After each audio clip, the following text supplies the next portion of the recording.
the Spot. First appearing in Peter Parker the Spectacular Spider-Man number 98 in 1985, as a scientist working for the Kingpin, Dr. Jonathan Owen was assigned to produce the radiation levels of the Vigilante cloak to find a way to artificially mimic his powers. Working late one night, he succeeded, creating a solid black circular portal. The power used to create said portal caused a blackout, destabilizing it and prompting Owen to step into it and pass out. He awoke floating weightlessly in a dimension that was a place of half darkness and half light that contained a large number of portals, and using the original he slipped back through to the lab. The portals from the other dimension had adhered to his skin, covering him with black spots from head to toe that were portable space warps, and he decided to become muscle for the Kingpin using these powers. He faced Spider-Man and Black Cat, announcing himself as the Spot, causing Spider-Man to fall down laughing. But the potential of his powers not only defeated Spider-Man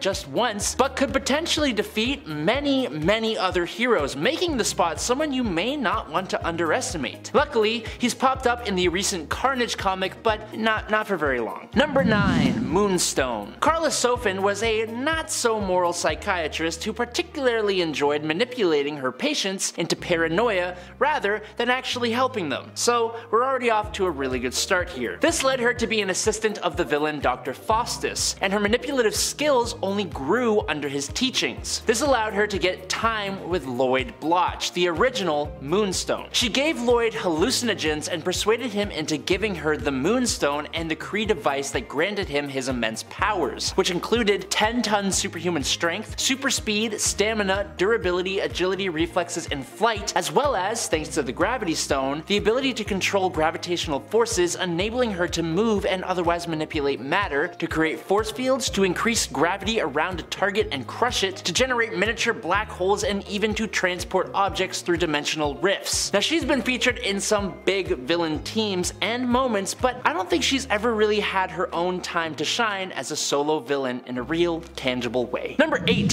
Sin. Sin, aka Cynthia Schmidt, is the daughter of the Red Skull, and as such, she's often overshadowed by her pops. But for a little while, she was actually really cool with tons of potential. She was conceived with the intention of Red Skull gaining a male heir, but obviously, Cynthia is not male, and it almost meant her end if it wasn't for Susan Scarborough, who convinced the Skull to let her raise the child in his place. Eventually, Skull returned and used a machine to both age up Cynthia, but also to grant her superpowers. She was eventually captured and rehabilitated by S.H.I.E.L.D., but that was promptly undone by the henchman Crossbones, and the two of them went on the warpath, resulting in the demise of Steve Rogers, Captain America. Yes, Sin was instrumental in the legit fall of her father's greatest rival. But everything returns to the status quo, so Steve did eventually return and Sin was defeated. Despite all that happening though, she went on to gain control of a mystical Asgardian hammer that transformed her into the incredibly powerful Scotty, which was like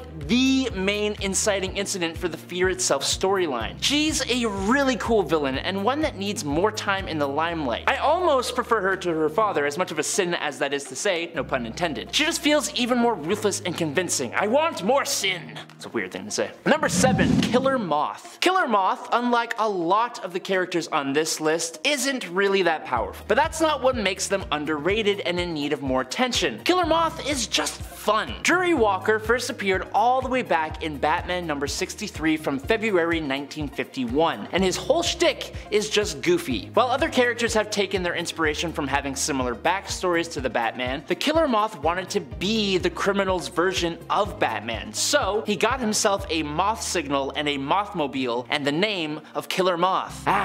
Scary. He even set up a false identity as millionaire philanthropist Cameron Van Cleer. In this form, he became friends with Bruce Wayne, which is interesting. I doubt he knew about Bruce's hobby of bat cosplay, but meanwhile, he promoted himself to Gotham's criminals using his identity as Killer Moth, giving them each an infrared moth signal to call him to their aid. He didn't really fight for them. Instead, he kind of became the distraction for the authorities so that the real criminals could get away. Do you see why he didn't really become become so popular? It's just so hilarious, and although his character has evolved a bit since then, no one has really taken him that seriously, so just like Kite Man, he kinda needs his time to just shine and blossom like a flower. Number 6, Lifeform. Lifeform is weird, I'll give you that, but he deserves so much more attention. The son of a right-wing libertarian, George Prufrock was trained by his father to prepare him for the world. Now, although he wanted to be an actor, his father's training saw George convinced to become a scientist instead, eventually landing a role at Advanced Idea Mechanics. Unfortunately, this meant George was exposed to the pro-gamma virus. This virus mutated George into this grotesque monster with superhuman strength, durability, a healing factor, and he can survive in water and the vacuum of space. But he's literally a mutated monster. Now, as Lifeform, he ended up coming face to face with the Punisher, but also sending Frank running away in fear because his weapons had no effect on Lifeform. Eventually, Frank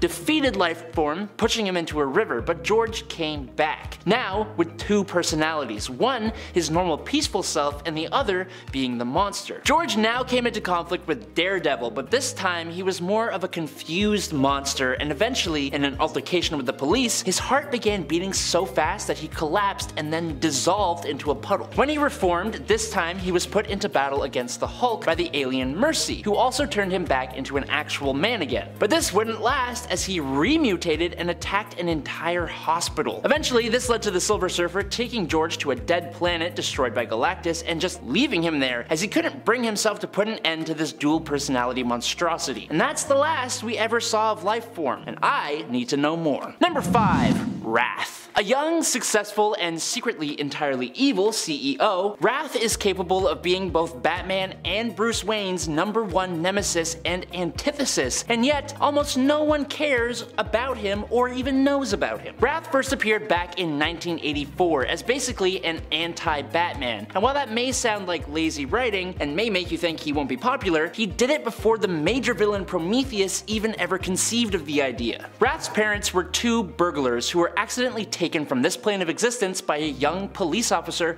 who stumbled on them and thought they were robbing their own house. As you can imagine, this is quite the villain backstory to turn a young Wrath completely against law enforcement. He then decided his whole existence to go against them. Wrath even ended up training a young ward of his own named Elliot Caldwell, who you might have guessed became his version of Robin. Caldwell eventually takes on the role of Wrath himself, filling in his mentor's shoes, and he remained as the villain after the New 52 reboot. And yet, Wrath is nowhere to be seen and you basically never hear from him. Number 4, Spy Master. While other underrated villains end up going into the direction of being ridiculous or really boring, Ted Calloway, also known as Spy Master, is just plain awesome. Which makes me wonder why the hell he doesn't really get more attention. He has been a thorn in the side of Tony Stark Iron Man for quite a while, and a big thorn at that, breaking into Stark Tower multiple times. In one arc, he was the one who put together a team of other underutilized Iron Man villains and broke into Stark Tower, stealing some of Stark's tech. He was even able to steal tech for Justin Hammer, which was the spark for the awesome Armor Wars storyline. He has eluded capture multiple times and even let the world believe he was passed away while he continued to operate in the shadows. Despite first appearing in 1971, he's just always remained relatively unknown to the common audience member, and I think that's gotta change. Number 3, Manchester Black. What's so funny about Truth, Justice, and the American Way is an incredibly good comic book that sees the arrival of a group of anti-heroes called the Elite that fight crime but in an incredibly brutal way. They cause massive accidents and cause the passing of a lot of innocents while still ultimately saving the day. They take the easy road to fighting crime, and this flies directly in the face of the moralities of one little hero called Superman. The leader of this band of villainous heroes goes by the name Manchester Black, and he has access to an incredible level of telekinesis and telepathy. He was able to punch a hole in mountains but could also pinch the blood vessels in Superman's brain in order to give the hero the equivalent of a stroke. And with his telepathy, he could combat Martian Manhunter, control a group of elite superheroes, and could manipulate the mind of Superman. He is incredibly capable. But in the story he premiered in, he was defeated rather quickly when Superman partially lobotomized him. And even though he got his powers back and has caused a little trouble here and there, I feel as though this villain should have way more time in front of the spotlight. Number 2, Cersei. Cersei is a bit of a tough pick. like. On one hand, she isn't underrated at all. She's an incredibly powerful, evil magic wielder, and she could very easily serve as the complete antithesis to Wonder Woman. But on the other hand, she just kinda doesn't. Circe is a legendary sorceress from Greek mythology. She's immortal and undying, is a centuries-old enchantress with goddess-level powers. She's been on some of the biggest evil teams, but yet she just kind of falls short on most occasions. She was even one of the witch-marked, and I think that's been my favorite of her shows, but even then, she's not the big bad, when I believe that Circe has the potential to be a whole Justice League level threat all by her lonesome if she was just given the right story. I'm not hugely knowledgeable on her, I'll admit that, so if I'm missing a story where she is given this attention, please let me know in the comments down below. And finally, in at number 1 is Rune, Ultraverse's cosmic energy vampire who fought Conan, Thor, Venom, and Silver Surfer. He's owned by Marvel and Disney, but he cannot be used without permission of the creator, Barry Windsor Smith, so he's currently pretty dormant. Now, Rune began his life as an anthropomorphic-like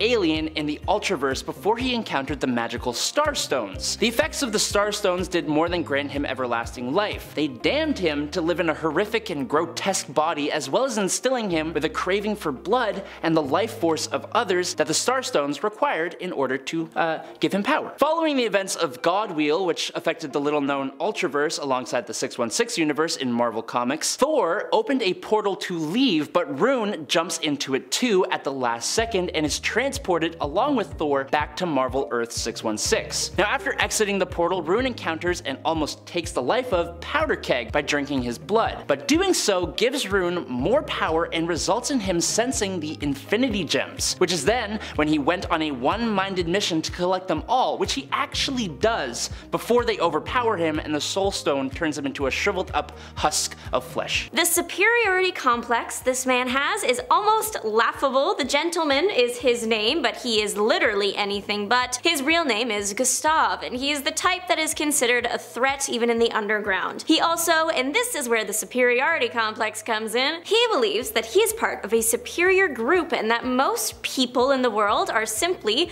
wastes of space, and the only thing they provide to society is being cannon fodder. He is a villain, I'll give him that. His absolutely wild connection to Peter Parker, he was almost the guy that killed Peter's parents. He was trying to get Logan, but Peter's parents stepped in. In retaliation, the gentleman alerted another bad guy about the Parkers, and then that guy ended up being responsible for the parents. The gentleman did request for Peter's life to be spared so Peter could be a later challenge. It's messed up. He did learn about the accident that made Peter Spider-Man and even kind of protected the kid by ending anyone who knew Peter's identity. So he did good things in really twisted ways and bad things in twisted ways. If he does something, it's probably twisted. For all his superior thinking, he was just a regular human, no superpowers. His only power was financial power as he was rich. He did have a bodyguard named Pity with the ability to create darkness. This villain has 5 known appearances in the comics, but what would have been a major role in the Amazing Spider-Man films. I love those movies, and the cliffhanger they were left on, I think about it once a week and get upset. The gentleman appeared in the mid-credits scene in the first movie, and after the big fight in the second movie, he's presumably the one hinting at forming the Sinister Six in that franchise. I'm so mad we never got to see it. Fog literally slipped through our fingers. He does have a power. He can turn his body into green fog on command. He can make his body dense to an extent as well, like a ghost that can touch things and choke things. The villain is described as a slippery ghost of mist. He uses his powers to assist him in his line of work, that being a contract slayer. He actually started out as just a regular human that had a not so regular line of work, but when he was set to end a physicist, an explosion in the lab gave him his powers. He didn't work alone though. His partner in crime literally was Knight, but we will talk about him next. The duo was hired by Kingpin to take down the Arranger, and they did, and that's what brought Spider-Man into the mix. Spidey chased the criminals down and defeated them by knocking them out. That all happened in the Spectacular Spider-Man issue 165 to 167 in 1990. No one knew where they went for the longest time after this until 2004's Marvel Knight's Spider-Man. They had a very small cameo in the scene where Venom is being introduced. After that, again,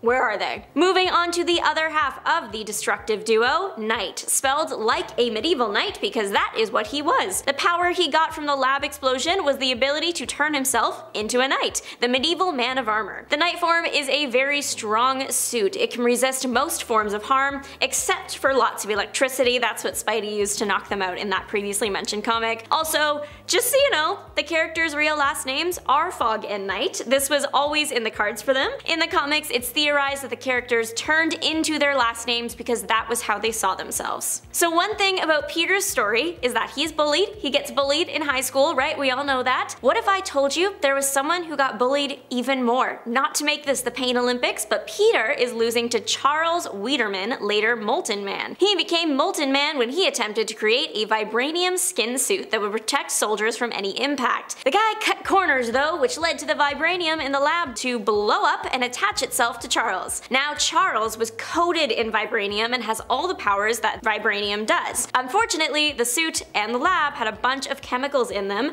and Charles's mental stability is soon holding on by a thread. He goes around on a slaying spree to find former classmates that bullied him. He took out a few people and burned down Peter's apartment. He's nothing if not thorough. Eventually, Peter realized that vibranium, Molten Man himself, can be hardened under extreme pressure, so Peter trapped Molten Man in a pressurized chamber which caused Molten Man's body to harden and prevent him from moving. The good news is Charles volunteered to get tested on for a cure to metals wearing people. Happens more often than you think in Marvel, and he was cured, lived happily ever after. Big Wheel is the villain, and he drives a, you guessed it, big wheel. His last name is also Wheel, so we should have seen this coming. Jackson Wheel was a villain even in his everyday job. He was a businessman, specifically a corrupt one that embezzled money. He hired this other villain called Rocket Racer to steal the evidence of his crimes, but Racer withheld the documents and asked for more money. He told Wheel that his jet-powered skateboard was going to keep at Wheel's case until he paid him. Wheel decided to hire the Tinkerer to create a weapon for him to fight the skateboard. That weapon was the Big Wheel, a large monowheel equipped with armor and various weapons. The Big Wheel and Spider-Man fought for the first time when Spider-Man was fighting Racer, actually. Wheel was after Racer and chased him through traffic, flattening cars on the way. The Racer led Big Wheel to the water, and just before Racer was going to get crushed and pulled in, he was pulled out by Spider-Man and the wheel fell into the Hudson River. He survived and would go on to cause chaos for various other heroes, including Spider-Woman. In total, Big Wheel has just under 20 appearances. The name Draco, when I say that, you probably think of the blonde from the Harry Potter series, but that name also belongs to an interesting Spider-Man villain. Q Drake was a scientist, winning a Nobel Peace Prize for his work in the field of biology. The man would turn out to be anything but peaceful though, and honestly was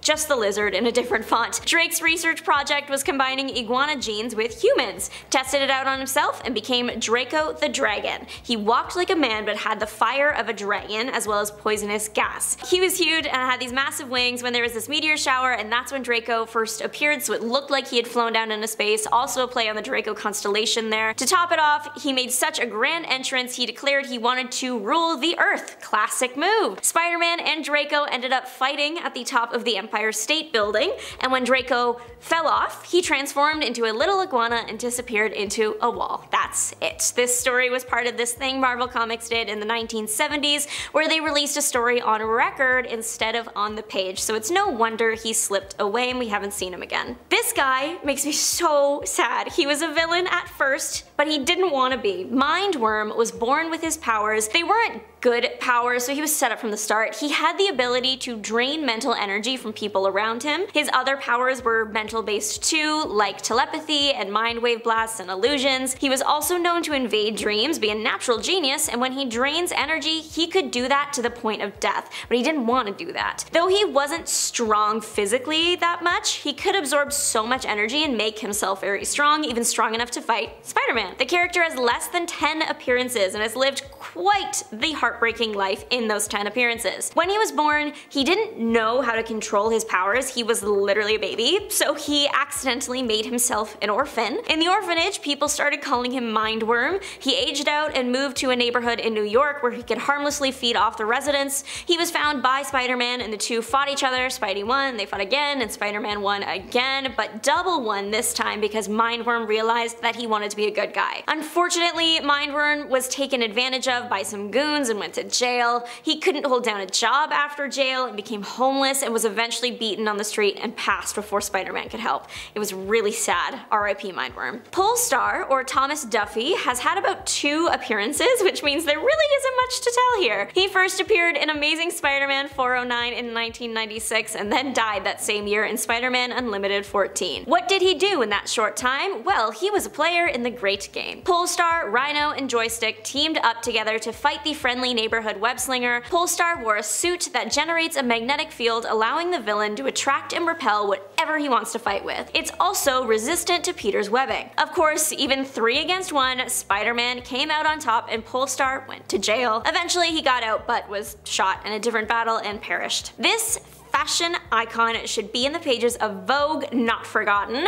Belladonna, also known as Madame Belladonna to distinguish from another character with the same name, was an American in Europe. She opened a fashion design business with her sister and all was well, slaying the game, until this man came along and ruined everything. Roderick Kingsley, hashtag not my Roderick, came along and stole the sisters' designs and took them to America to sell. Also, Kingsley later became the Hobgoblin, so he sucks literally across the board. Madame Belladonna was rightfully very angry about her stuff being stolen and put together a team of henchmen to track the Goblin down. The team found him and attacked, but Spider-Man swooped in to save the guy because he was just a defenseless human at this time after all. There were a series of fights until finally Belladonna and her henchmen were webbed up by the spider and left for the authorities. Belladonna only appears in 3 issues: Peter Parker, The Spectacular Spider-Man 43, 47, and 48. And we don't know where she is, if she's designing prison jumpsuits, I don't know. Other characters are now named Belladonna and have no correlation to her. Of what's been shown, Belladonna has no superpowers, but she is very good at chemistry and of course design. She has a gas gun that can render someone unconscious. She will also put this gas in perfume bottles for a more high fashion look. The gas and her name come from the belladonna plant. Sticks and Stones are the villains here. They had very different origins but are both super cool. So Sticks was originally homeless and not doing well, so when Stone's team of scientists showed up looking for homeless people to experiment on, Sticks was all for it since it paid well. It gave him way more than he bargained for though. His trial resulted in him becoming a living cancer. Anything he touched would rot away. Stone has powers like that too, plus his genius scientific mind, and he has a bunch of weapons. The difference between Sticks and Stones is that Sticks rots organic matter and Stone rots inorganic matter, so together they are the worst. To make everything even more unsettling, Sticks can make his fingers longer, all the more easy to grab things to rot. The pair debuted in Amazing Spider-Man 309. They have fought not just Spider-Man, but also Deadpool. Deadpool is the choice to fight these guys, I think. The pair have about 10 appearances. And we have the Thousand, aka Carl King. The Thousand made a brief but memorable appearance in the comics, beginning with Spider-Man Tangled Web #1 back in 2001. Carl's origin story is quite compelling, as he actually witnessed Peter Parker obtain his powers by being bitten by the radioactive spider. He's clearly upset and a tad jealous. The opening of the issue has him just staring out of a cafe window, just stewing in the fact that it should have been him instead of Peter Parker to get those powers, which, you know what, I understand, man. I say that every single time I watch a Marvel movie. So, making a terrifying entrance, he reveals himself as the Thousand. So instead of getting the same powers as Peter, he actually turned into 1,000 spiders. No, I don't like that. I feel sick looking at this guy. The last page of his first issue really pulls you in. It's his skin suit, like it's a skin as a suit, just chilling on a coat hook, while he takes over Miss Peyton, even revealing that he ate her from the inside out. He's a bunch of spiders that take over your body. No wonder we didn't hear much about this guy. Yuck. Next, get out of here. And before we move on with our list, guys, if you haven't already, please toss us a like down below. It's a big help to us here at our secret underground bunker.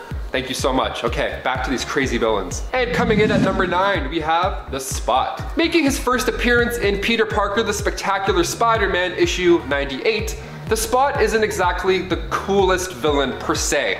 I mean, he doesn't throw pumpkin bombs, he's not made of 1,000 spiders, but when Jonathan Owen was exposed to the spotted dimension during an experiment, his skin became white with black spots, and those spots acting as warps in space. Honestly, this character is super unique. In his second issue, you really see what he can do. He uses these portals to punch through space and hit his victims far away. He holds these portals like frisbees, and personally, I would love to see this guy fight Doctor Strange. The whole portal versus portal action alone would be mint. And they're both doctors. So why hasn't this happened yet? I don't know. Seeing Spider-Man use his portals to hit Thanos in Infinity War makes me think if the Spot was in a Spider-Man movie, it would be just hours of that. And honestly, that would be sweet. I'm here for it. I wish I was the Spot. Scratching your back would be so much easier. Instead of reaching and like trying to like pull your shoulders out, no thank you. Much better. Coming in at number 8, we have Swarm. Oh, you thought I was done with disgusting Swarm villains. No, think again. Fritz von Meyer made his debut in Champions issue 14 back in 1977. And as you can probably guess by his name, yes, he's made of a swarm of bees. Kind of like the 1000, except somehow worse. He's also a scientist. So for sure worse, definitely worse. He used stolen gold to pay for all of his projects. So he's a Nazi beekeeper who steals gold. Great. You're a villain, you did it. So it's no surprise we haven't heard much about him. I mean, what a weird character. One day he found a beehive that was not like any other. So Fritz made a device that hoped would reawaken these bees, which he thought were like the end result of a mutation with a nearby fallen meteorite. The bees woke up, but then they continued to attack and kill Fritz, the beekeeper Fritz. No, not him. And then his consciousness was spread out through all of those bees, and now you have the swarm. Literally the bee's knees. I don't care how tough you think you are, there's no chance you're going toe to toe with bees. There's no fight. If I was swinging around the city and a swarm of bees was robbing a bank, I didn't see that. I'm just gonna keep heading to Aunt May's. No worries. Headphones are going back in. Good luck. RIP, good game. And coming in at number 7, we have Mindworm. In Amazing Spider-Man Volume 1, Issue 138, we were introduced to William Turner. No, not that William Turner, although I'm sure he'd be great. He's probably fine. I'm talking about the telepathic, tragic, minor Spider-Man villain, Mindworm. Born with limited telepathic powers, he was the cause of his parents' untimely death, and he suffered from it for quite a while. So he grew up in an orphanage and protected himself from bullies using his mind powers, thus donning the nickname Mindworm. He's extremely smart. He even looks smart too, with his big giant brain head. He attacked Peter once by hijacking the minds of others to do the dirty work, so people just started attacking him randomly. What I like most about this villain is he tries not to be a villain, for the most part at least. He just feels this tremendous guilt after being born this way. I mean, it's not his fault. Number 6, Red Goblin. Green Goblin plus Carnage equals holy shit. Appearing in The Amazing Spider-Man 798, Norman Osborn stole the Carnage symbiote, and then after that, it was just a nightmare. So Norman used the symbiote to eject all of the nanites, but then that ended up creating this monster mash, becoming the Red Goblin. Put them both together, very scary. The rare weaknesses that the symbiotes do have went away once the two had merged, right? So if you think you can use sound or fire to take this guy out, it's your funeral, no way. Green Goblin was fine with those things, so now the Carnage side of Red Goblin isn't affected either. Even the bombs that he used are like these Carnage pumpkin bombs that will like bite you. It's all fused together and it's really intimidating. I'd love to see more of the Red Goblin, let's go. And number 5, Calypso. Making her first appearance in Amazing Spider-Man 209, Calypso is a voodoo priestess who also happens to be the lover of Kraven the Hunter. After gaining her powers from sacrificing her own sister, it's safe to say she took the villain route. So what started out as her being the significant other to Kraven the Hunter soon turned into Calypso taking over the mind of the Lizard and using him.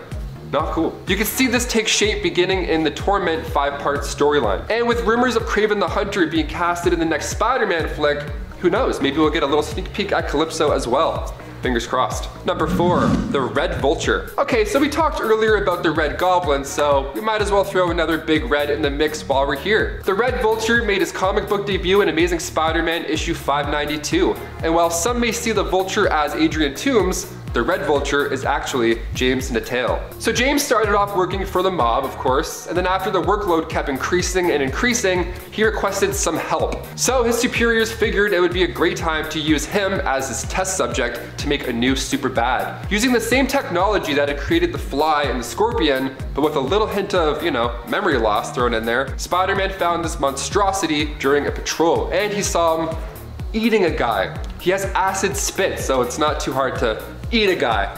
Even Peter gets some acid in his eyes. I mean, where's an emergency eye wash station when you need it? And coming in at number 3, Carrion, aka Miles Warren, made his comic book debut back in Peter Parker's Spectacular Spider-Man issue 25. His powers are pretty amazing. I mean, I would love to see more of this guy. Everything he touches turns to dust. It turns to dust, red dust. It's very bad. He's creepy looking. I mean, he also carries this little like pouch side carry bag, so he looks creepy, but he also looks like he's running errands. So I don't know. He's taking lives, but he's also late for work. He's a weird looking guy. The initial Carrion was actually a clone of the Jackal, but the virus had made it outlive that body. So now we're left with this. Super strength, telepathy, levitation, super speed. It's pretty hard to avoid the touch of Carrion, especially when he's motoring. This villain didn't last too long back in the late 70s, but he's interesting enough to check out. So go do that. And number 2. Morbius. We have to include Michael Morbius, the living vampire. I mean, after all, Jared Leto is set to take on the bloodthirsty mantle with a sneaky little peek at Michael Keaton's Vulture at the end of the Morbius trailer that we got earlier this awful year. A lot of people are wondering who this guy is now. Making his debut in Amazing Spider-Man 101, Michael Morbius was, of course, a scientist, and actually a Nobel Prize-winning biochemist. Having a debilitating blood disease plus experimenting with bats to find a solution, you already know what's about to go down. The best part of his origin story is that when he meets Spider-Man for the first time, this just happens to be the time where Spider-Man is donning the 4 extra arms, and it's pretty entertaining. So Morbius, in his thirst for blood, is like, oh, that dude's got 6 arms, that's like a lot of blood. Oh boy, that would be pretty yummy. So Morbius attacks and does a pretty decent job. In comes Curtis Connors to help out, or rather, you know, turn into the lizard and make Spider-Man's day go from bad to worse. I'm pretty pumped to see Jared Leto take flight with Morbius. I mean, I'm also pretty sure Jared Leto's already a vampire to begin with, so I'm sure his method acting will really come in handy. And closing off the list, coming in at number 1, we have Tombstone, a notable villain in the Spider-Man PS4 storyline, and making his debut in the late 80s in Web of Spider-Man 36. Tombstone, aka Lonnie Lincoln, grew up bullied due to his physicality. He was born albino and much taller and stronger than others, so naturally he himself also became a bully too. See how it works? Don't bully people. There's an idea. Down the road, he embraced it and became one of the biggest, baddest hitmen out there, taking out the trash for Kingpin himself. Weighing in at almost 500 pounds and towering at the height of 6'7", Lonnie is strong enough to lift 6 tons. So if you're a fan of the Spider-Man game, you'll agree he's one of the hardest villains in that entire storyline, and for good reason. Number 10, Microwave Man, also known as Louis Paget. We meet this villain in Action Comics number 487 in 1978. A space traveler, he returned to Earth after 40 years of flying through the stars aboard an alien spacecraft. Before he began his journey, he was already the costumed villain Microwave Man. Upon returning to Earth, he calls on his alien friends to grant him his youth back, but it comes at a cost. His life will be shortened to just a few hours. He says, yeah, I'm good with that. He just wants the opportunity to defeat Superman. So Superman agrees and even allows Microwave Man to defeat him in a test of strength. Louis dies satisfied, and the aliens claim his body and they set him adrift in space. It's a touching story in which the villain is dispatched within 2 issues, meaning we will probably never see him again. It's nice though. Hey gang, before we hit number 9, I really need you guys to hit that like button. It's not required, I will continue with the list either way, but we do appreciate it. Number 9, Sand Superman. First appearing in Superman 233 in 1971, Sand Superman is exactly what he sounds like. Created from a portal between Earth and the Quorum dimension, Sand Superman just wants to drain Superman of all his power and knowledge. However, as it gains energy, he also gains the desire to act like Superman, including serving unselfishly as a superhero. Unfortunately, Superman can't really take him on as a sidekick or anything like that for 2 reasons. 1, Sand Superman only gains power by taking it away from Superman. And 2, if they were to actually touch each other ever, Sand Superman's alternatively charged atoms would just result in a huge explosion big enough to destroy the entire planet. Sand Superman's story was really not all that lengthy, so it's pretty easy to see why he hasn't returned. Coming in at number 8, J. Wilbur Wolfenham. He would call himself a business consultant or philanthropist, but make no mistake, he is a con man. Mr. Wolfenham first appeared in Superman 341 and was erased from existence following the collapse of the multiverse during the Crisis on Infinite Earth series. In his debut, he has a scheme to sell amulets which allegedly teleport the wearer to safety if a disaster strikes. Superman comes along and decides to put this product to the test. This all happens in a story called The Man Who Could Cancel Catastrophe. In another story called Sale of the Century, Wilbur thinks he's pulled off a master scam by selling the Earth off to an alien real estate agent until the alien actually comes back, and then of course Superman has to come straighten everything out. This guy is seriously a real piece of work, but we haven't seen him again since 1985. Coming in at number 7, Funny Face. We meet Funny Face in Superman 19 in 1942. Making him possibly the oldest villain on this list. In his story, Case of the Funny Paper Crimes, he brings some villains to life from a comic strip, including Machine Gun Mike and the Black Raider. And he sends these guys out to rob the stores of Metropolis in a super dastardly evil scheme. Just go out there and rob everything, you guys. Superman takes them on one at a time, eventually figuring out what's going on and that they've come from the funny pages. While Superman is busy, Funny Face kidnaps Lois Lane and transforms her from a real person into a comic book character. Superman forms up a team with some other comic strip heroes that have been brought to life, and together they rescue Lois and take down the villains. This guy last appeared in 1986, and I seriously hope we see him again. He's crazy looking. Oh man. Number 6, Mr. Mixzipple. Jeez, is that an L in there? Anyway, the name is intended to be unpronounceable. We'll just call him Mixie. First appearing in Superman Volume 2 in 1987, Mixie is an imp from the 5th dimension who periodically visits and gives Superman a hard time. He first appears as a dashing young man by the name of Ben DeRoy and convinces Lois Lane to marry him. Superman eventually puts 2 and 2 together, and the imp agrees to go back home if Superman can get him to type, spell, or say his name backwards. Not Superman's name, but the other guy's crazy name. So, this evil, nefarious dude, he creates a giant typewriter and he makes up a name on the spot, choosing the name I mentioned earlier, figuring, oh, this is gonna be impossible for Superman. Superman defiantly says something along the lines of, "You couldn't even type that name forwards." And so Mixie does it and demonstrates, not realizing Superman has already rewired the typewriter, causing Mixie to write his own name backwards, banishing himself. He once even tried to do nice things, granting people's wishes, but not in the right way. For example, a woman wishes that her dough would finally rise, and it fills her entire home, pouring out onto the street. Another scene has a bunch of people wishing they had a Riverview apartment, so he makes their building sprout legs and literally walk over to the river. This villain did appear in 2008, but I think he still counts as forgotten. And honestly, he's too bizarre for me not to mention. Number 5, Black Rock. First appearing in Justice League America number 43 in 1990, Peter Silverstone was an American scientist, the Director of Research and Technology for the United Broadcasting Company. His task was to create a corporate-backed superhero that the UBC could provide exclusive coverage of. He creates a suit that gives the wearer power over broadcasting frequencies. The suit is powered by a mysterious sentient black stone. Silverstone manipulated his boss and his nephew into wearing the suit before he finally tries it on for himself. Sad to say though, after years and years of butting heads with Superman and losing, he becomes a washed up, failed villain who hangs out with guys like Kite Man. Eventually, he is driven mad by overuse of the Black Stone powers and winds up getting killed by Sam Benjamin, who then steals the stone and becomes the new Black Rock. Number 4, the Prankster. Oswald Loomis first appeared in 1988, the popular host of The Uncle Oswald Show, an early morning children's program. When ratings for his show plummeted and it was canceled, Oswald totally lost it and went on a pranking spree, terrorizing Metropolis. He once even held Lois Lane hostage and tried to marry her. Later in life, he sells his soul to Lord Satanus, and this changes him, making him young and athletic. He is a manic trickster who uses futuristic technology to create gadgets and weapons, all while retaining a comical theme. This guy doesn't come up as often as other practical joke inspired villains such as Joker and the Riddler, so we haven't seen him for a bit. Number 3,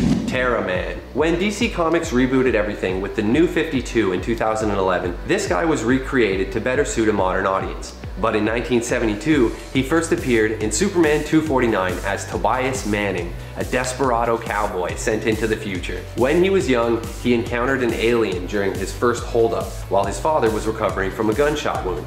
The alien decides to take the boy and raise him for himself, taking him off into space and teaching him how to handle futuristic weapons. The alien, known as the Collector, also gave Toby a winged horse named Nova, which became his steed. He calls himself Terra Man and travels with the Collector, robbing and plundering all through space until his memories return, and one day he kills the Collector to avenge his father. He then travels to Earth, where he continues acting like a cowboy and performing nefarious evil deeds. He has some hilarious Western themed gadgets, including an energy lasso and a chewing tobacco capable of aging Superman.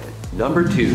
Dragorin. First appearing in 1971, Dragorin is the man from Transylvania. Transylvania is a miniature planet Superman visits with his friend Jimmy Olsen in Superman's Pal Jimmy Olsen, Volume 1. Man, wouldn't it be nice to be Superman's pal? He's literally just a vampire.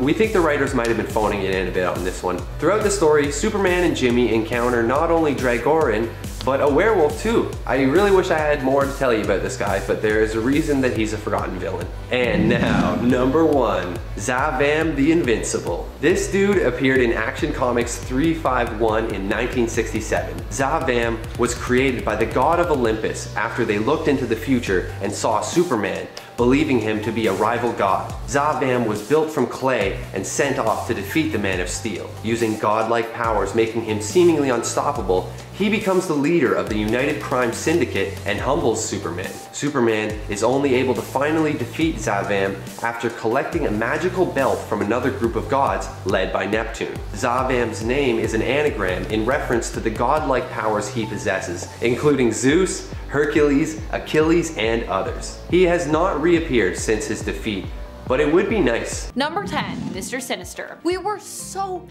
close to getting Mr. Sinister in a film. He was hinted at in Fox's The New Mutants, which was basically held hostage for quite some time after the merger between Disney and Fox happened, and then when it was released, it didn't do so well. I still feel like there was stuff that was meddled with there, despite Josh Boone swearing that the cut that got released was basically untouched by the studios and was totally his intended cut. I do not buy it. I'm sorry, Josh Boone, I don't believe you. One of the things the film sets up though is a property where Nathaniel Essex could study mutants and even turn them into his weapons under the guise of helping to rehabilitate them. This place was known as the Milbury House, which was of course Mr. Sinister's ancestral home in the comics, and Milbury is actually a name that he uses while traveling abroad in the comics after becoming Mr. Sinister, kind of like one of his undercover names. It was the surname of his wife, Rebecca. It would be really cool to see a movie that solely focuses on Sinister, as he's such a complex character, and recently there's also been a sort of like Jekyll Hyde element added to his origin story that I think could make for a great X-Men horror film spinoff. And considering that's kind of what the New Mutants felt like it was doing, it was like a little bit like teen coming of age as well as a horror film.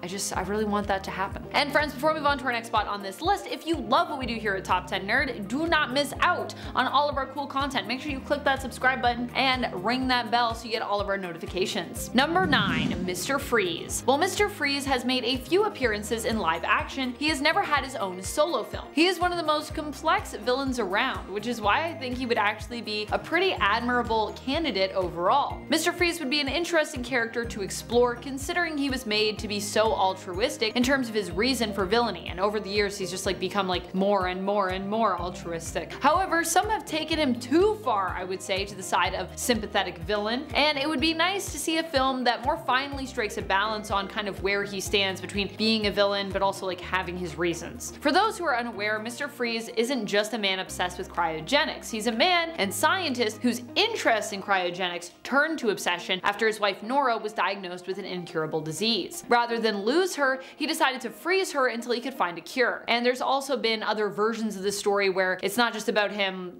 helping her. She may not even have been his wife. They may have never been married. He might just be obsessed with this woman. So there's lots of layers you could play with there. And his whole goal is apparently to protect Nora, preserve her, protect her, and that tends to be his motivation for turning to crime in terms of how he and his story are depicted in the modern era. Now, whether or not she's actually his wife, you could play with that, I think, in the film. I think it could be interesting. interesting. Number 8, Arcade. I was just thinking about Arcade the other day when I was doing a reaction to the new Saw film trailer. It's interesting to me how this idea of playing a game where the stakes are at their most high with lives on the line is kind of a universal concept at this point. We see this idea echoed across various films and projects, a perversion of the concept of a game. Look at Battle Royale, Hunger Games, Squid Game, Saw, fun in games to an extent, Ready or Not, and honestly so many more. Arcade is a villain who embodies this twisted idea. He likes to trap people in his own vicious game, often devising an elaborate maze or landscape of death traps typically known as Murder World. While he's not the most powerful villain out there, he's definitely super interesting, and he represents a concept that people universally seem to be both attracted to and kind of repulsed by, which can make for a very interesting film. Number 7, Kite Man. Kite Man might be flying a little higher now that he's become a fan favorite thanks to his appearance in the Harley Quinn animated series, but we still have yet to get a live action version of this character. Honestly, the Harley Quinn animated series has also left me wanting more Kite Man as well. That combined with the amazing cosplays that I've seen based on that version, it's honestly inspired me to want to see Kite Man on a big screen. I could definitely see Kite Man fitting easily into James Gunn's DCU, that's for sure. So maybe James Gunn will give us a Kite Man movie. That would be kind of interesting. I think people would love it. I think it would be as successful, if not more successful even maybe than Peacemaker. Number 6, Madeline Pryor. Obviously, I can't talk about villains who deserve their own movie without highlighting one of my personal all-time favorites, Madeline Pryor. I also may selfishly want her to have her own film so I can get the chance to play her, but honestly, she's one of the greatest characters out there. So even if it wasn't me but someone else in that role, I would still be just super excited to have her up on the big screen. But Marvel, if you're watching, I have the skills and I would be happy to step into the Queen of Goblins' shoes if you would have me. Why does Madeline Pryor deserve her own film? Because she is one of the most complex villains out there. While she is a clone of Jean Grey, Madeline shies away from letting this define her or her character. And I'd even say there are layers baked into her character in actually relation to Jean and her relationship with her. She resents Jean, but she also admires her, putting her up on a pedestal. She also despises her, but at the same time, Maddie would not exist without her. Like I said, she may be Jean's clone, but that doesn't simplify anything for her character. It actually makes her more complex. Number 5, Poison Ivy. Poison Ivy has always been considered a classic character, and yet we haven't had a live action adaptation of her on the big screen for some time. We've seen her pop in here and there in TV shows, but I'm still waiting for the next big project where she can really soak up the limelight. Ideally, a very lime green limelight. I feel like a solo Poison Ivy film could be a great way to introduce Pam to an even larger audience in 2023 or beyond, and what better time for an eco-terror villain, honestly, or an eco-horror film, perhaps, than right now.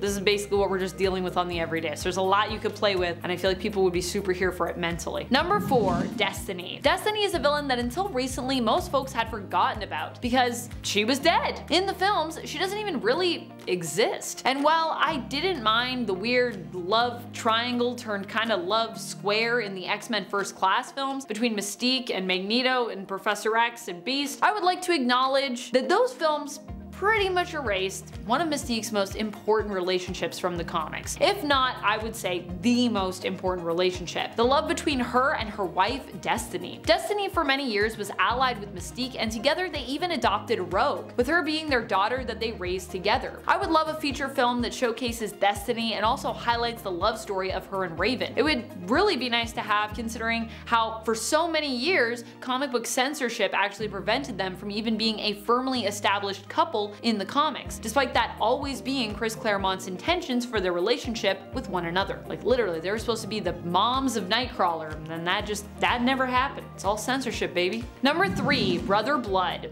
Brother Blood has recently had a comeback in the comics with his reappearance in the current Titan series. He's posing as a reformed villain currently, but I, for one, I'm skeptical about that. Honestly, he's just too good of a villain for him to be reformed in my eyes, and I'm hoping we get to see just how bad he truly ends up being. Fingers fingers crossed. Brother Blood is widely underappreciated, and even the recent live-action version of his character in Titans didn't really stand by himself, with him having direct ties to Trigon, who is his father in the show, instead of just worshipping Trigon. Like, I know he's always been somewhat connected to him, but he wasn't his son before. At least not any version of him that I've known in the comics. I personally feel Brother Blood stands on his own and prefer his own more bloodied past in the comics. I would love to see this version of his story brought to life in a standalone film. Honestly, it'd probably be pretty terrifying. Like, Brother Blood is scary, and he just doesn't get enough hype. Like, he's awesome in a scary way. Number 2, Doctor Doom. I mean, Doctor Doom isn't really so much forgotten by many of us. He is admittedly beloved by so many fans, but when it comes to the MCU, it does feel like he's been forgotten. He's one of the greatest, most complex villains around, and yet we haven't seen a live-action adaptation of him in years. So I'd argue when it comes to the films, at least, he has been forgotten. I would love to see a version of this character as a lead in his own film. Honestly, I don't even think you would actually even need to start with his origin. Doom has such a rich history as a character, there are many points you could feasibly begin his story from and focus on. I'd even say you don't necessarily need to have the Fantastic Four in his film. Now, while the FF did help to shape him, in the modern era, he's very much a villain who stands on his own and who could easily be matched up to fight against any hero. And also you could play with the fact of like him being a villain, but there also being some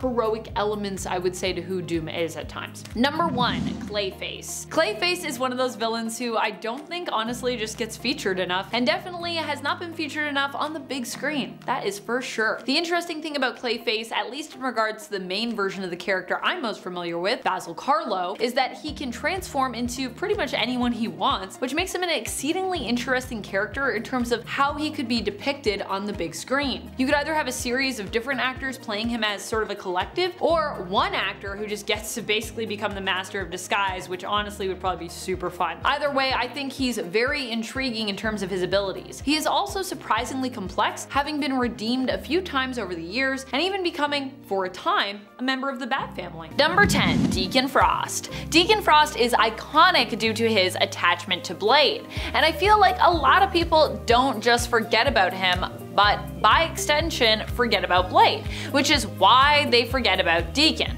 I mean, it doesn't help that Deacon has kind of been dead in the comics for a few years now. But while you might have expected him to die in a Blade comic, we couldn't even give him that. Instead, he died in Falcon's comic, although at least, you know, Blade was there. Blade was also in the comic. Deacon met his end in 2018 in Falcon issue number 8 from the second volume of the Falcon series. Fortunately, with us on our way to getting a new Blade feature film, there is a good chance Deacon Frost will see a resurgence of some sort. I don't know if we'll see him again in the comics, but odds are at least good we'll see a version of him once more on the big screen. And friends, before I move on to our next spot on this list, if you love what we do here at Top 10 Nerd, and if you love when I get to talk about villains, I know I love it, be sure to head on over to our villains playlist to check out even more good evil content. Number 9, Giganta. Giganta, for those who are unfamiliar, is a Wonder Woman villain. Why do we love her? Well, she's a giant ginger for starters, so I mean, that's pretty cool. But she also is a complex character.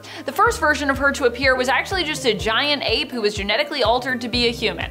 I'm not kidding, that is really the story that we had originally for her. She first appeared in Wonder Woman issue number 8 back in the 1940s. That is how classic she is. However, from there, she'd get a less goofy backstory, but her character would always be somewhat goofy because she's still an evil genius thief, which is what I honestly like about her. I personally love when my supervillains and superheroes have an element of oddball fantasy to them, but I still want them to be somewhat grounded, you know? This is comics after all, and sometimes comics are kind of ridiculous. You can be ridiculous, but you can still have something to say as well. And that's what I love about villains like Giganta. Sadly, she doesn't get featured and remembered as much as you'd expect for someone who is literally a big deal. Number 8, Moonstone. Moonstone is one of those villains who I feel hasn't come up in a long time. Is she dead? I checked, and apparently, no, she's not. Moonstone was initially a major Captain Marvel villain from the days back when Carol was known as Miss Marvel, and I actually really love her as a villain for Carol. Captain Marvel doesn't necessarily have some of the strongest villains in comics, so I personally would love to see a return of Karla Sofin's Moonstone in the near future. Maybe we'll see her at some point in the new Captain Marvel series that just launched. Who knows? Number 7, Taskmaster. Taskmaster is one villain who I feel like doesn't usually get enough love in the comics. The only time I see his fans fans emerging to proudly show their love and appreciate him is when Tony Masters becomes a different person entirely, like in his MCU appearance. Which, to be real with you, I actually didn't hate myself, but I know some people who were pretty perturbed by this because they were truly big Tony Masters fans. And when they explained to me some of the stuff they loved about him, including how sometimes goofy yet also badass he can be, I was genuinely moved. Tony Masters might not be my favorite villain in the comics, but he's definitely got a lot of passionate fans out there who notice whenever he's absent or whenever he's being underwritten in terms of his capabilities. Number 6, Mr. Sinister. Mr. Sinister is one of those villains that I personally have loved, and I know a lot of other people also have loved, but because he's so goofy, he doesn't usually get enough love. Enough coverage, I should say, in the comics. We don't talk about him as much as we should. I know he's ridiculous, but that's what makes him great. There are still many out there who are more casual fans who don't even pay him a thought. They might not even know who Mr. Sinister is, and if that's you, welcome on in, that's totally fine. And yet, among those of comic book and even animated X-Men fans, Sinister has always been one of the most intimidating and sometimes most fun villains. Sure, he did recently get his Sins of Sinister event in the comics, I'll give him that, which although right now I'm taking a year where I'm not staying as up to date with or collecting physically as much of the big two, I constantly heard great things about and I cannot wait to give it a full read.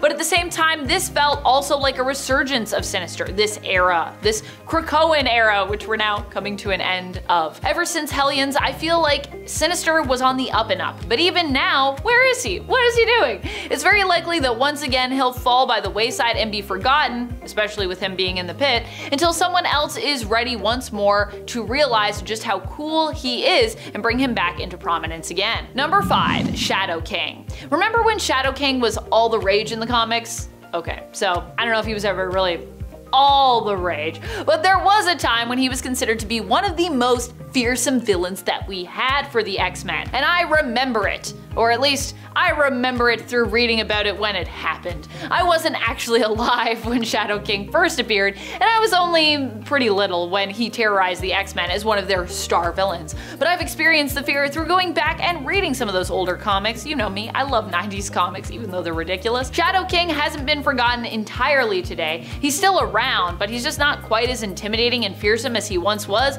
during the era of stories such as, you know, the Muir Island Saga or the Psy War. Number 4. Catwoman. So I know what you're going to say.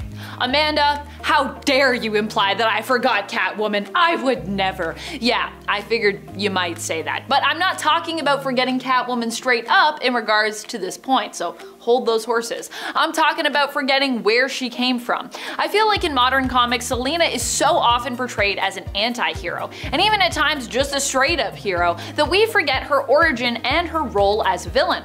Even with her returning to the role of world's greatest criminal and training other criminals, she's got an altruistic angle here, I'd say. Although I do love that oftentimes this means her stories are far more focused on, you know, what really makes a person bad. It's an interesting question to pose, and I love when we explore it in the comics, but still the fact remains that Catwoman as a crook, for the sake of just thieving, hasn't been a thing for quite some time, and I don't see her returning to that level of thief or criminal really anytime soon. As time goes on, I imagine most readers will continue to forget more and more just what Catwoman was once capable of and how dangerous she once dared to be. Number 3, Brother Blood. Brother Blood is just one of those villains who I think is so underrated. I mean, now we're getting to see more of him in Titans with him returning there, but ever since I found out about him, I wondered why he wasn't around more. After all, this is a villain who is like basically kind of a necromancer, or not really a necromancer, maybe a powerful hemomancer. The fact that Brother Blood can basically take control of any superhero he manages to get the blood of makes him not only insanely powerful, but also honestly quite terrifying. I personally have a fear of possession, and the fact that it is something which Brother Blood is capable of and relatively easily can do to someone, even someone as powerful as Superman, let's say, well, it's my most sincere kind of frightening. Number 2, Violator. Violator is another one of those villains who just pops up every now and then, making us remember just how cool and terrifying he is. For me, I first fell in love with the horrifying reality of this villain when I saw the Spawn movie for the first time back in the late 90s, and the Violator was always a character that just stuck out to me. That was the film that, although I wasn't aware of it at the time, probably also made me into a major John Leguizamo fan. And to this day, honestly, I still am. Violator for me is like pure fear incarnate. His his appearance, his motives, his downright despicableness. I just think he's so iconic as a villain, which is why it's surprising that he tends to come and go in Spawn comics like the changing of the tide. Number 1. Black Manta. Seriously, I am so psyched for Black Manta in Aquaman and the Lost Kingdom. In fact, I might be more psyched for Black Manta's return than I am for Aquaman. Sorry, Arthur. Black Manta is just one of those villains who is so interesting in that you kind of feel like, honestly, he's justified. I mean, maybe not all of his extreme actions, the actions themselves are justified, but his grudge feels personal in a way that you can sympathize with his own loss and his own pain. And honestly, that's what I love about him. It also makes him pretty brutal, but you can understand why he himself can excuse that behavior. That doesn't mean it deserves to be excused, but it does make him a pretty intimidating foe for Aquaman because he's so darn committed and willful, and sometimes he's kind of right. It also means that on the rare occasion when he chooses to ally himself with Arthur, he's often a powerful and equally intimidating ally. Number 10. Kang the Conqueror. While the future of Kang in the MCU is extremely uncertain, with Jonathan Majors being removed from future projects, the fact remains that in the comics, Kang is an extremely underappreciated villain. This is likely because not as many modern comics fans know how deadly Kang can be. If you are more a fan of the MCU, or if you are more of a modern day comic book collector and reader, you might have missed out on some of Kang's most epic stories and most deadly moves when it comes to him facing the Avengers. Although I will say that comics have been hinting at his power in recent years, if you know where to look. Kang is typically an Avengers villain. While he might look ridiculous on paper, many of us comic book fans know to respect him, as Kang is a master of time who has defeated an insane number of Avengers across the multiverse. I'm not as worried for the character's future in the MCU, because the other cool thing about Kang is that he's a time traveler, and as a result, he has many different looks and identities through the years. So it's possible that he could actually be anyone hiding in disguise,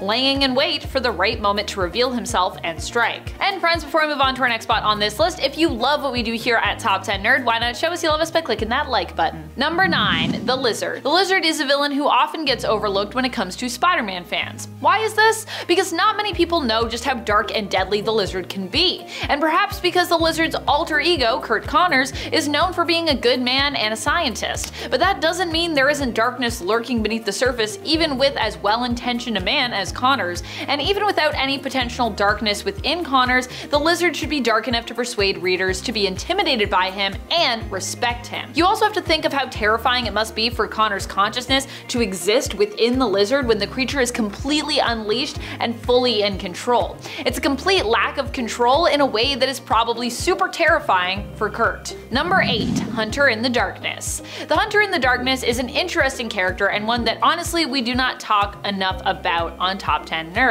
And also super complex, to be honest. Villain, sometimes a bit of an anti-hero or an ally to heroes. While Wolverine did once free the werewolf-like being from a trap years ago, the Hunter still remained an adversary of Wolverine. It has been implied in the comics that there is a sense of camaraderie between the two at times. When we first met the Hunter in Darkness, it was made to seem like, and in fact some characters in the issue did think, that the Hunter was actually a more feral version of Logan. Number 7. Taskmaster. Everyone knows that Anthony Masters is insane when it comes to hand-to-hand combat. He has photographic reflexes, which allow him to learn any fight move or style just by observing or battling against someone, which makes him pretty hard to beat if you don't have some kind of crazy superpower set. Taskmaster might not be on anyone's A-list, but he sure has fought a ton of well-loved superheroes, including Moon Knight. Moon Knight himself doesn't have any crazy superpowers, but he does have a Batman-like ability to strike fear into the hearts of almost all of his opponents, no matter how skilled they are, which was really the only thing that made it possible for him to defeat Tony here. Number 6. Chameleon. Chameleon is definitely a hero who deserves more love and more respect, or at least more disdain if you love to hate the greatest villains. He was the first villain that Spider-Man ever faced in his own series. A lot of people don't think of shapeshifters or masters of disguise first when it comes to power levels, but the reality is someone who is really good at disguising themselves as other people can be one of the most deadly and unstoppable villains around. Look at what Mystique managed to do only a few years ago in X-Men's Inferno, or Chameleon in Devil's Reign. Not only is Chameleon great at creating chaos and hurting others by disguising himself as other people, but he also is pretty good at hatching his own plans as well. Number 5. Mystique. Mystique is someone who isn't particularly, or at least outwardly, powerful when it comes to what she's capable of and her power set, and for this reason many people have taken to underestimating her abilities. Here's why I would advise against that. 2021's Inferno issue number 4. In the Inferno series, it's revealed that while Mystique tried to play by Krakoa's rules, when she learned she wasn't going to get what she wanted from Magneto and Professor X, no matter what she did in the name of the Mutant Nation, she decided to take matters into her own hands, as Mystique so often does. I mean, that's why we love her, right? Disguising herself as many different people, she was able to easily ensure that Destiny was in fact resurrected, against the wishes of the heads of the Quiet Council. She also put into motion plans to make sure that Destiny would garner a spot on the Quiet Council, and then she was almost successful in enacting a revenge,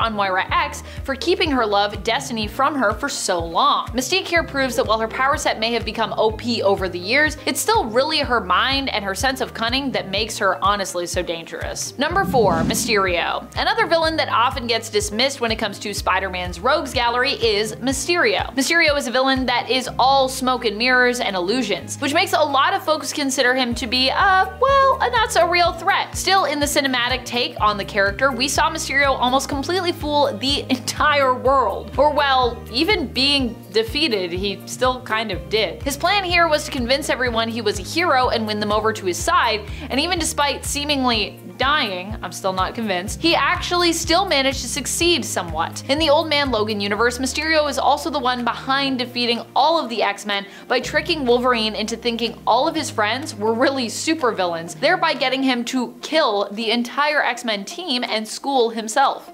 Yikes. Number 3. Destiny. Destiny is one of those villains that is severely underrated. I mean, most people don't even think of her when they think about Marvel villains. Even when they think about X-Men villains, she doesn't happen to be one of the folks that first comes to your mind. And yet she is one of the most powerful out there, despite being very squishy, honestly. Even dead, she is somewhat of a threat in the comics due to her previously recorded premonitions. You see, Destiny is the lover of Mystique, and her mutant power is that she can see into the future. The more likely a future becomes, the more she can see that future, and her visions have often been known to be quite accurate. We don't have a lot of characters who can see into the future, and most of them tend to be on the hero side of things that do have that power, so it's interesting to see a villain with such rarely seen powers, but especially when you consider, her alignment as a villain. Number 2. Madeline Pryor. Of course, I have to include the Goblin Queen. You guys know how much I love her. Anytime I do a list like this, she's one of the first people that comes to my mind, and we gotta talk about her. Madeline Pryor is a woman who seems to easily be forgotten and shelved, which is surprising considering how great of a threat she posed in the original Inferno story. Currently in the comics, Madeline Pryor is making a comeback, even going on to lead her own X-Men team,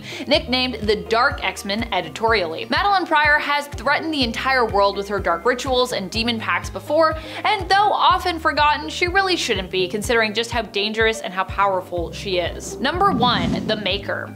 The Maker is the alternate version of Reed Richards. I've always felt that Richards actually might make a better villain than a hero, and the Maker seems to have been this thought made manifest, living proof of it being so. The Maker initially started out as a hero, leader of the team known as the Fantastic Four. However, in the Ultimate Universe where he hails from, the original Ultimate Universe of Earth 1610, his and Sue's future of marital bliss was not as guaranteed. And in fact, after the tragedy of Ultimatum and Sue Storm turning down his marriage proposal, Richards got a different perspective on life, which inevitably resulted in him becoming a villain. In this universe, Reed had a rough childhood, and part of where his villainy started was in turning on his own family.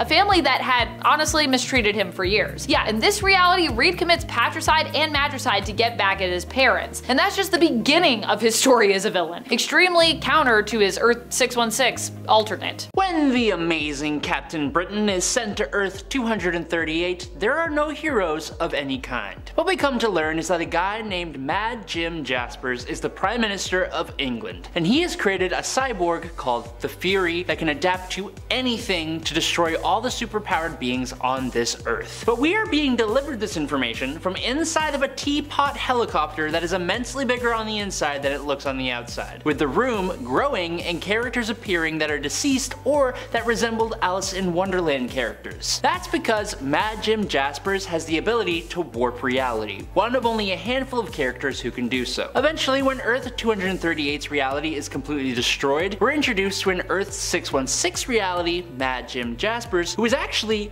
way more powerful than his 238 counterpart. When Captain Britain pays him a visit, Jim uses his powers to make Captain Britain believe he was dreaming and that he has woken up out of a coma. Jim then gets frustrated and wipes this entire reality clean to start fresh. He is eventually destroyed by the Fury cyborg that survived the 238 reality, who teleports Mad Jim to the empty 238 reality where there is no reality for Mad Jim Jaspers to warp, and the Fury cyborg destroys him. I think Marvel kinda realized that they created someone much too powerful and had a literal Deus Ex Machina wipe him out before you could do anything more. To quote a user on Quora, Kite Man has always been kind of a joke. Back when Kite Man appeared in Batman number 133, not even his creators Bill Finger and Dick Sprang took him seriously. Kite Man would just randomly show up in a story, stealing something or flying around or just the usual villain stuff, shouting his catchphrase, "Kite Man, hell yeah," before being effortlessly crushed by Batman or whoever else was around. He was pathetic, and that made him funny. Then along comes the war of jokes and riddles. The story is as much Kite Man's origin story as it is a Batman second year story. Basically, the Joker and the Riddler go to war. Enter Charlie Brown, a divorced loving father and lowly aerodynamics engineer who just so happens to have helped design the Joker's car. Riddler promptly exploited him as a spy before Batman did the same thing, and in the chaos of it all, Brown's son was tragically lost thanks to the Riddler. Riddler ended up poisoning the rope used to maneuver a kite that Brown and his son loved to play with, so in retaliation, Brown builds a costume and becomes a henchman for the Joker, taking on the identity of Kite Man to remind himself why he's even doing this. Now, Kite Man does eventually get some measure of justice, but that's his origin. He's a shattered man in a city that's taken everything from him, and now he's Kite Man, a literal joke. A pathetic joke whose existence is justified by the fact that it honors his son. He's not evil or crazy or even a criminal, he's just incredibly broken, and that is sad. But moving on from that, I feel like people don't realize just how dangerous the Absorbing Man from Marvel Comics can really be. Back in the day, that was certainly true, but with his inclusion in the more recent stories, particularly the Immortal Hulk, people have come to understand just how powerful the Absorbing Man is. His main power is the ability to absorb anything he has touched. There's practically no limit as to what he can absorb and take the attributes of. Glass, silk, water, a whole comet at one point, steel, paper, helium, cosmic energy from a cosmic cube, electricity, gamma energy, and even Thor's hammer Mjolnir. He's grown to the size of a skyscraper and has even absorbed and controlled the mind of the Hulk. Some of this stuff doesn't even make sense, and yet he did it. He's given the Hulk, Thor, the Sentry, and even Odin a run for their money. The main thing that holds him back is he's really just not that bright. That's it. If he ever got an above average intelligence, most of the Marvel superhero community would be absolutely done for. And that's what happened in the alternate universe Earth 997 when he absorbed Ultron's intelligence and could then store different absorption abilities for later use. Cameron Hodge was Warren Worthington III's childhood friend and college roommate, and he was absolutely in love with Warren Worthington. Hodge was a publicist at an advertising firm when Angel contacted him for help starting X Factor. Hodge was the one who suggested that X Factor pose as mutant hunters, which they did thinking it would be a good cover story. But Hodge was well aware that this would increase hostility towards mutants, helped along by X Factor's national advertising campaign. He then captured and experimented on the mutant Richter in an effort to create a massive earthquake that could be blamed on mutants. He attempted to drive Cyclops insane, erasing all evidence of Cyclops' wife's existence and also creating a fake body for him to find. After Angel had his wings damaged damaged in the mutant massacre and needed to get them amputated, Hodge then attempted to wipe out Warren in an explosion, after which he produced a will that left him in charge of Worthington Industries. Warren had been saved by Apocalypse, but when he returned, Hodge then captured, experimented on, and took the life of Candy Southern, Warren's longtime girlfriend, which is when Warren relieved him of his head. But during the events of Inferno, Hodge came back after making a deal with the demon Nastir that he would be given immortality in exchange for 13 children, and his crimes only got worse and worse over time, all with the motivation of him being basically in love with Warren Worthington, and yet no one really talks or knows about him. Hugo Strange is one of Batman's best villains, and the opponent Batman calls, quote, the most dangerous man in the world. Yet, a lot of comic book fans aren't even familiar with him, which is really odd because he's been in some of the greatest Batman stories of all time and is one of Batman's oldest villains. He first appeared in Detective Comics number 36, just 9 issues after Batman's own first appearance, and he was featured in Batman number 1 when the Cape Crusader got his own monthly magazine. Some of the greatest Batman stories that feature Hugo Strange more prominently are Batman and the Monster Men, which featured Hugo Strange as a point of view character, Batman Strange Apparitions, which is a fan favorite run on Detective Comics where Strange discovers Bruce Wayne's identity and usurps it, and Batman Prey, where Strange teams up with Scarecrow and attacks Batman psychologically while working with the Gotham City Police Department's new anti-vigilante task force. He was also pretty prominently featured in the Arkham City game, which is where a lot of fans originally learned of him. 1983's New Mutants number 3 introduced the Demon Bear in the form of a dream or a nightmare, one experienced by the team's own Danny Moonstar. Now eventually it was revealed that the Demon Bear was the one behind the apparent passings of Danny's parents, and that the monster was intent on wiping out and subsequently possessing the hero to use as its own vessel on Earth. Now thankfully, Danny's teammates were able to save her from its attacks, most of all Magic, who seemingly destroyed the beast with her soul stored. In reality though, the heroes had merely returned it to its slumber until the next time it would be woken up by forces beyond their control. In the years since, the incredibly powerful Demon Bear has made a handful of appearances despite never finding a really permanent place in the wider Marvel universe. Instead, the Demon Bear has been relegated to tormenting the Native American heroes whose ancestry it shares an innate connection to. Every other appearance of this demon has proved to be life-changing to those caught in its path, but again, it's just kind of fallen to the wayside. Able to copy the knowledge, skills, and powers of every individual within a certain range of him, the mutant villain and sometimes hero known as Mimic has shown the ability to manifest a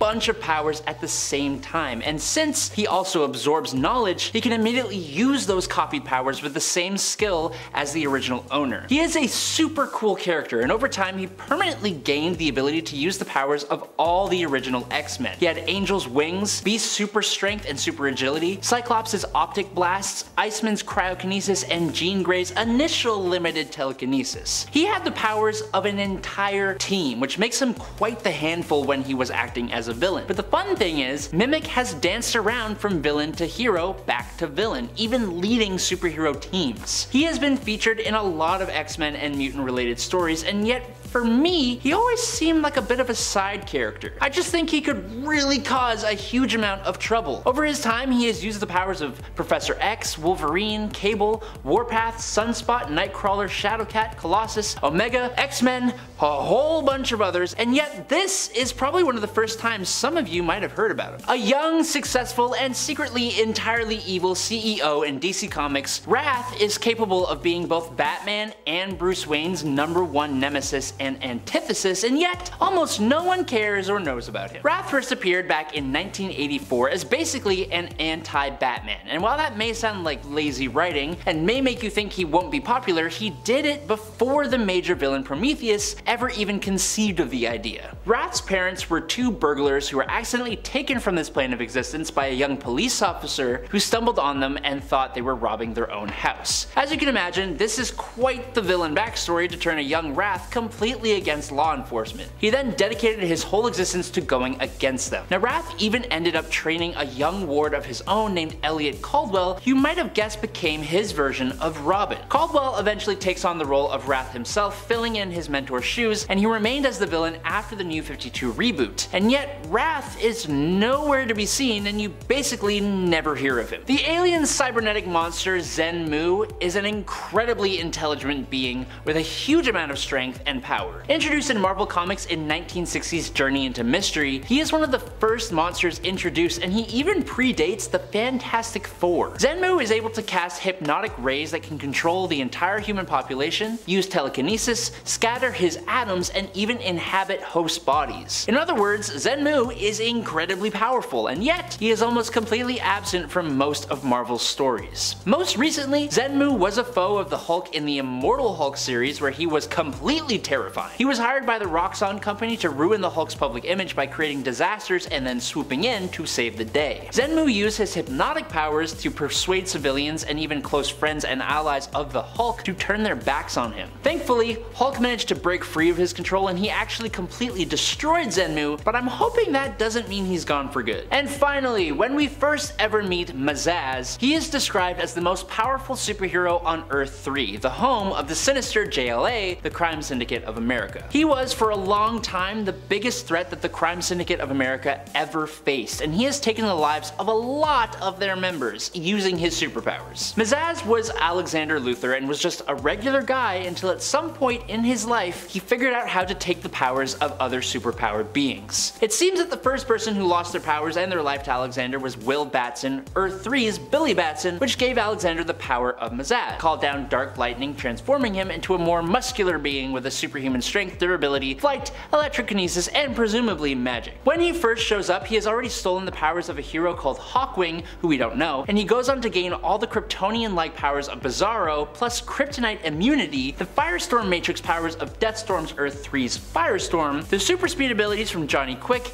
and more. He took on and nearly defeated the combined villains of the main universe until Lex Luthor defeated him, and that was that. Just gone and yet to return, and I kinda need more, so let's fix that.